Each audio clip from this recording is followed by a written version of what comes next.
In over 25 years of selling real estate, I've seen buyers and sellers use one very simple calculation to assess the value of property. The challenge is it's a slippery slope and it's not always accurate. So today we're going to talk about it. Let's get after it.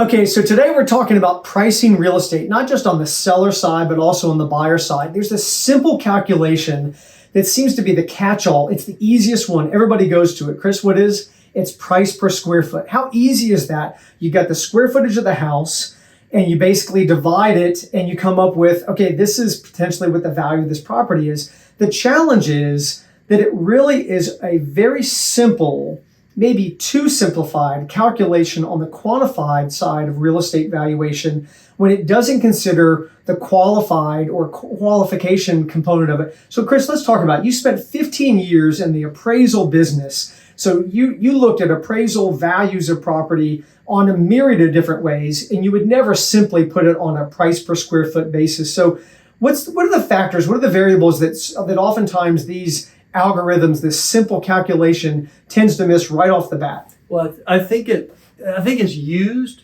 because it's so easy and anybody can do it. Right. So you know how big a house is, you know what it's selling for, you make the calculation, but then there's a lot when you're buying and selling real estate. There's a lot that goes into, you want to position a property or you want to make a play on a property and you want to do it intelligently.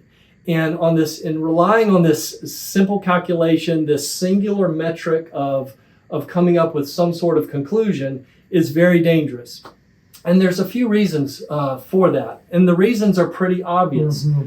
It's not like this is something that doesn't make sense. I mean, if you really think about it, the biggest thing is land value. Land values are so vastly different in not just our market, but all markets. Sure, of course. And that's because of view, that's because of external influences, that's because of size of the property, of the lot, and that sort of thing. We hear from people all the time say, well, they say they've got a golf view. Come see my golf view. I've got a golf view. And the reality is there are different golf views. So even if you just looked at it and said, okay, I'm going to qualify it as a golf view, right, even on that qualification, there are different golf views. That's right. That's a big thing. The other component of it is it doesn't take into consideration things like when comparative to other properties. Sure. It doesn't take into consideration quality. It doesn't take into consideration condition. It doesn't take into consideration age of mechanical systems. It doesn't take into consideration deferred maintenance. It doesn't take into consideration all of these things.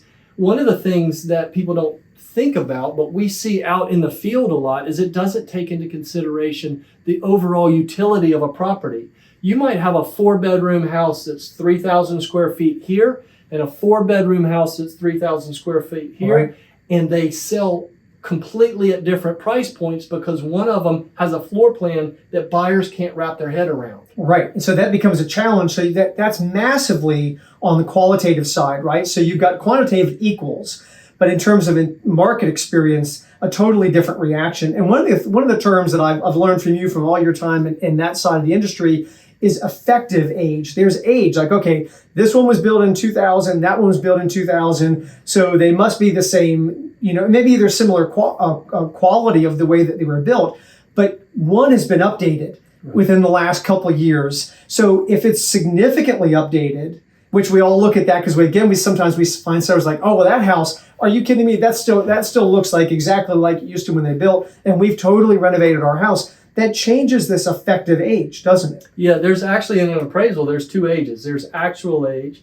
and effective age. Right. And so the effective age is influenced by things that have been done to the property over the years. And that's not a data point in the simple calculation of price per square footage. Even in our MLS, we have original age, right? And then we have approximate year renovated, which kind of hints at that effective age a little bit. In other words, it's suggesting that, hey, this property is not original. It's had some updates of some significance, but even that is not the same play. And the algorithm, the calculation of just trying to go price per square foot just doesn't hit that. No, and you'd be surprised how many people rely on that.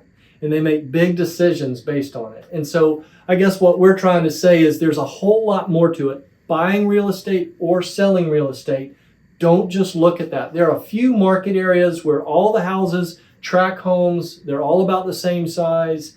They're all about this or that. Same very age, that kind of similar.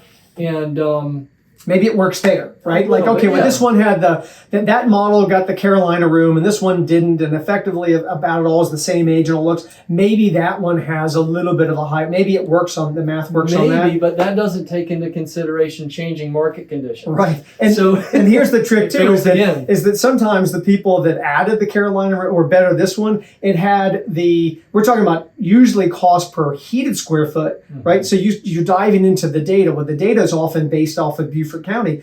Not everybody reports that they took their screen porch and turned it into, which was square footage, and turned it into heated square footage, which is sort of where the money is.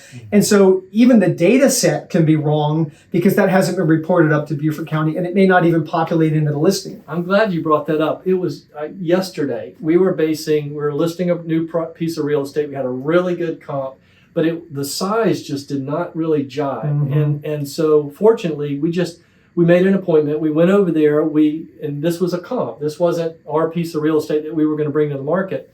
But I have a laser measurer. So we got in there real quick, took a couple brief measurements, and found out the size was grossly inaccurate. Right. So that can be a real problem. So so you have all these issues. The data is not always reliable, right? So that's a major problem because you're operating, that's garbage in, garbage out, like we talk about. Then you have all these other qualitative variables that aren't even being considered. And as much as everybody enjoys the automated valuation models online, the most popular is the Zestimate, et cetera, you really have to understand it's incredibly hard for it to be accurate because it didn't come knock on your door and do an on-site visit to qualitatively study that property, look at market conditions, that's another one, et cetera. There's just way too much in it. So it's an easy thing to go to, right? And it's fun to go to, and sometimes people just undeniably go to it as their favorite metric, but it really starts to fall apart pretty quickly. I think the time it probably can be used is really at the beginning.